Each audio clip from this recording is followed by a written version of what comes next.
Olá! Olha eu aqui de novo, falando de novo sobre o filme A Voz Suprema do Blues. Porque ninguém, principalmente os brancos, não entenderam do que se trata o filme. Então essa é a explicação definitiva.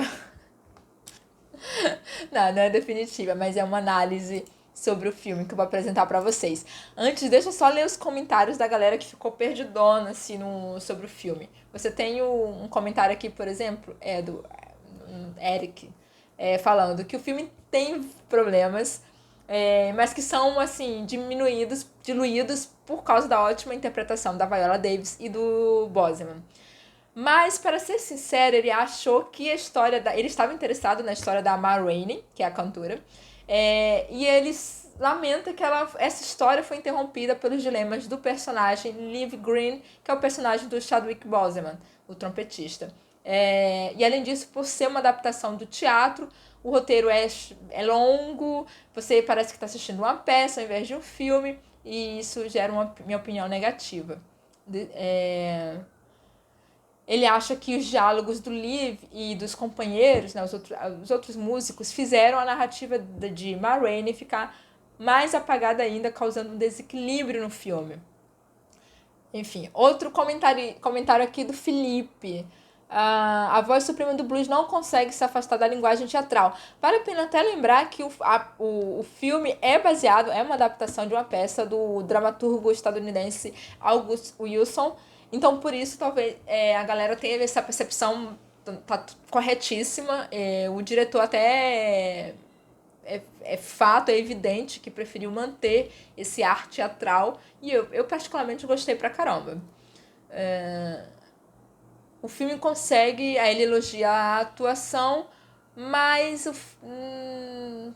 não é. Não é um filme tão interessante para o Felipe. O Jorge disse que gostou do filme. Gosto de peças de teatro filmadas como essa. Mas quem vai ao cinema para ver imagem e ação, entre aspas, pode ficar entediado com o andamento do filme. A galera reclama muito de que o filme é lento, né? Mas é que a gente está acostumado com filmes tipo velocidade máxima, máquina mortífera. Então a galera meio que também fica. Até com o filme brasileiro a galera não recebe tão bem por causa dessa. Quando tem essa narrativa mais demorada, assim, mais lenta, né? Que é muito mais cheia de diálogo e muito menos cortes. Ah, um comentário que eu achei muito interessante aqui. Show. Muitas cenas sem contexto, debates necessários, cenas sem informação. Para quem é fã da Ma Rainey, pode esquecer. Atores maravilhosos, mas dinheiro gasto. Dava para contar essa história em minutinhos e sim mostrar a luta dessa grande mulher do blues no resto do filme. Aí ela lembra que o filme Bessie conta mais sobre ela do que esse que leva o nome dela para ser comercializado. É porque o filme da Bessie Smith, estrelado pela Queen Latifah, é um filme biográfico, né? Você tem um momento ali de vários momentos da vida da Bessie antes dela ser a cantora poderosa do blues. Mas assim, e a Ma Rainey, o filme em inglês, A Voz Suprema do Blues, eu não anotei, mas leva o nome da Ma Rainey Bolton, né? Alguma coisa Bolton. O Glauber fala como o filme pode ser tão ruim sem sentido. Desperdicei 2 horas da minha vida esperando ter uma boa dose de entretenimento e terminei com conformado e pensando que só dará um Oscar pro ator principal porque será um Oscar póstumo e a academia gosta de fazer moral com quem já morreu. Bem, errou. Porque o Boseman não levou o Oscar. Mas enfim, você vê que a galera não entendeu sobre o enredo do filme e estava esperando algo biográfico, algo mais estilo Hollywood, algo talvez com mais afeto, tipo a Bessie Smith que você chora, tipo, ai, que história incrível dessa mulher, meu Deus, guerreira. E a gente vê, na verdade, um filme que não passa pano para um estilo autoritário da Marina. Isso fica muito evidente, essa questão da autoridade dela, ao ponto da gente até ficar assim, uau, meu Deus do céu. Mas eu vou explicar aqui nesse guia definitivo. Ai, tô de deboche, gente, não é definitivo. É só uma análise sobre o filme A Voz Suprema do Blues para você. E você pode conferir nesse filme de forma muito simbólica. Todo mundo percebeu, até nessas pessoas, nesses assinantes aí, sei lá, espectadores, internautas, sei lá, que comentaram no Google, deram a sua avaliação pro filme, é que eles perceberam, sim, que é uma linguagem teatral, que é sobre racismo. Sim, uma boa parte entendeu isso, nem todo mundo entendeu, mas é uma boa parte. E esse é o foco principal, tanto do diretor do filme quanto da peça de teatro do Augusto Wilson, né? Então a gente pode identificar de forma muito simbólica 5 tipos sociais nesse filme quando se trata das relações étnicos raciais. Você tem 5 tipos. Primeiro é um grupo, né? Vou colocar aqui o grupo dos músicos, né? Aqueles músicos submissos, como é, como submissos ao sistema, né? Eles, você vê conforme o filme avança, eles vão contando a sua história de vida, né? O baixista, o pianista, eles vão contando assim, eles passaram o pão que o diabo amassou, né? Quando se trata de racismo no sul dos Estados Unidos, né?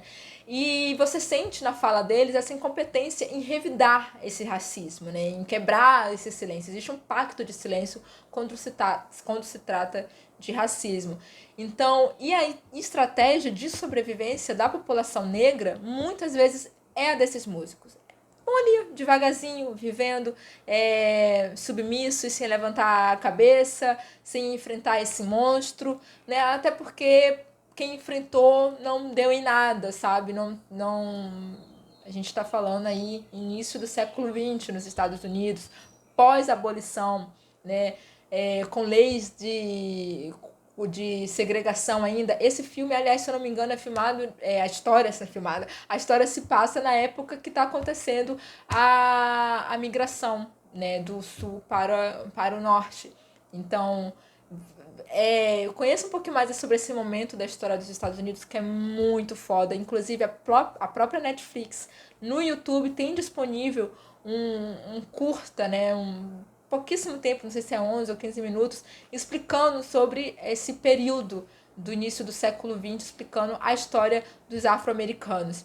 Bom, então você tem esses músicos que representam aquela parcela da sociedade que vai, por sobrevivência, estratégia de sobrevivência, ela se adapta ao sistema, da maneira que o sistema permite que ela sobrevive. Ainda tem isso. O sistema permite. Se não permite, você não vive. Bom, e aí eu vou falar sobre isso até em um outro filme esse final de semana. Espera aí, esse aqui é praticamente a primeira parte. Não tem continuação, mas enfim, eu vou falar sobre isso quando o sistema não permite que o negro sobreviva. Bom, mas por enquanto fica aí. Esse grupo é o primeiro tipo social. E aí você tem o trompetista, interpretado pelo Chadwick Boseman, que é aquele tipo que ele quer chegar lá, ele sonha em chegar no topo. Chegar lá é chegar no topo. E você tem até um exemplo muito simbólico que representa até uma certa classe média, representa o pobre de direita. Quando a gente fala pobre de direita, é aquela idealização, aquele desejo que o Liv, que é o trompetista, o personagem, ele tende a ter um sapato muito caro. É lindo demais, mas muito caro. Sei lá, o salário dele como músico que ele ganha, o dinheiro que ele ganha como músico não daria para comprar, ele tem que juntar e para ter aquele sapato. Enfim, mas aquele desejo é que movimenta ele, e esse desejo de chegar lá. E você vê que ele conta a história dele um belíssimo monólogo do Bosman, que ele fala, ele comeu o pão que o diabo amassou, mas ele quer ser diferente dos demais, ele não se sente submissos como aqueles outros componentes da banda, né? Ele é diferente, ele quer mostrar que tá no nível acima, que seu arranjo fica melhor, que seu talento como compositor é indiscutível, e ele acredita que o passaporte para esse mundo dos brancos, esse mundo da elite, dos privilégios, é o seu talento, é o reconhecimento do seu talento, e ele vai bajular lá um outro tipo social que eu vou falar daqui a pouco, que é o homem branco, o produtor, não sei o quê. Aí você tem a Ma Rainey, que é a cantora, e ele é um outro tipo social, que é a preta que chegou lá. Mas ela precisa impor sua autoridade. Ela sabe que a branquitude, a sociedade branca, ela reconhece o talento da Ma Rainey e necessita desse talento, necessita da voz da Ma Rainey. Inclusive, a Ma Rainey é uma cantora que consegue, isso é uma característica na sua biografia, que ela consegue trafegar ali entre a sociedade negra e a sociedade não negra. Que é excepcional, ela é super idolatrada pelos brancos, né? A gente vai ver isso como até um cara lá que fica bajulando o tempo todo necessita agradá-la o quanto puder, né? Não muito, mas o quanto puder, porque ele precisa desse disco, né? Que a Ma Rainey vai gravar. Então, mas assim, a Ma Rainey tem uma característica pessoal muito impactante, que é a questão da autoridade, né? E ela usa isso para permanecer lá, tanto é que no filme ela explica assim, eu preciso ter essa autoridade, eu preciso falar alto, eu preciso mostrar quem manda, mesmo sabendo que eu não mando, mas porque senão esses brancos pisam em mim. Então ela não abaixa a cabeça, ela não pode nem deve abaixar a cabeça para o branco, e ela sabe que é a sua arte, né, que exerce também, que é um meio, né, dela exercer uma sua carta na manga, né, para ela exercer esse poder. E assim muitos artistas e atletas negros conseguem sobreviver dentro do sistema racista, né? Muito pelo seu talento, né? Os atletas negros e cantores negros, enfim. E aí você tem o branco, que é o faz tudo, que fica ali ocupado em agradar a Ma Rainey também, na medida do possível, que eu falei.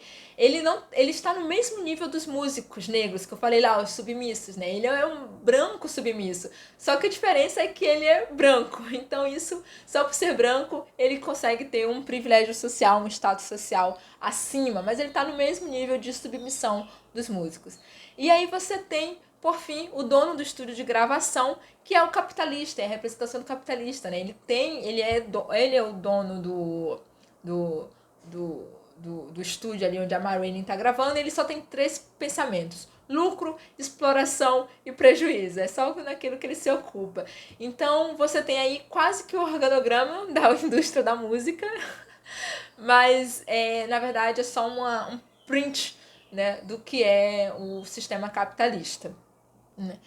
O filme tem uma áurea meio assim de Corra, né? Aquele filme de terror onde os brancos, através de feitiço, roubam os corpos dos pretos para ter acesso aos seus talentos, né? Beleza, força, enfim. A Voz Suprema do Blues tem, digamos, um enredo próximo, né? Só que é um terror real. Por exemplo, você tem uma cantora, Ma Rainey, que eles precisam do talento dela, né? Da voz dela. Por isso que eu falei lá no começo que ela consegue trafegar ali entre negros e brancos.